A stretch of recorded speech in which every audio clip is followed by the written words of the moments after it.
បាទសួស្តីបងប្អូនទាំងអស់គ្នានេះជាសកម្មភាពក្រុមការងារធ្វើការរៀបចំប្រព័ន្ធការពារសត្វកាឌៀទុកមុនសម្រាប់ផ្ទះសាងសង់ថ្មីបាទអញ្ចឹងផ្ទះនេះគឺជាប្រភេទផ្ទះថ្មីតែម្ដងដែលគាត់ធ្វើការពារទុកមុនណាបាទអញ្ចឹងតាក់ទងនឹងការរៀបចំគឺយើងរៀបចំនៅពេលរៀបចំធ្នឹមក្រវ៉ាត់រួចរាល់តែម្ដងហើយមុនចាក់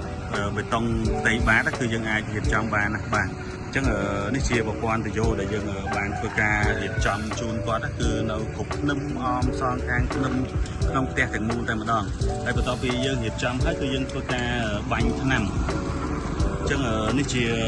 ធុងថ្នាំរបស់យើងមានចំណុះ200លីត្រដែលយើងលាយថ្នាំ1លីត្រហើយយើងបាញ់40ម៉ែត្រការ៉េអញ្ចឹងផ្ទះនេះជាប្រភេទផ្ទះល្វែង5x20អញ្ចឹងគាត់ផ្ទះគាត់គឺត្រឹមនេះហើយខាងមុខនេះជាខាងមុខផ្ទះរបស់គាត់ក៏យើងរៀបដែរដោយសារគាត់មានស្តុកអីវ៉ាន់អញ្ចឹងវា100ការ៉េអញ្ចឹងផ្ទះនេះអញ្ចឹង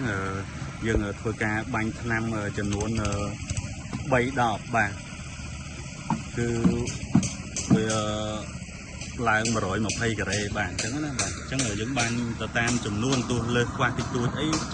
ធ្វើម៉េចឲ្យវាអាចការពារផ្ទះរបស់អតិថិជនបាន100%តែម្ដងអញ្ចឹងបាទចឹងបងប្អូនមានតម្រូវការតាក់ទងនឹងសេវារៀបចំប្រព័ន្ធការពារទុកមុនអាចធ្វើការទំនាក់ទំនងបានបាទសូមអរគុណ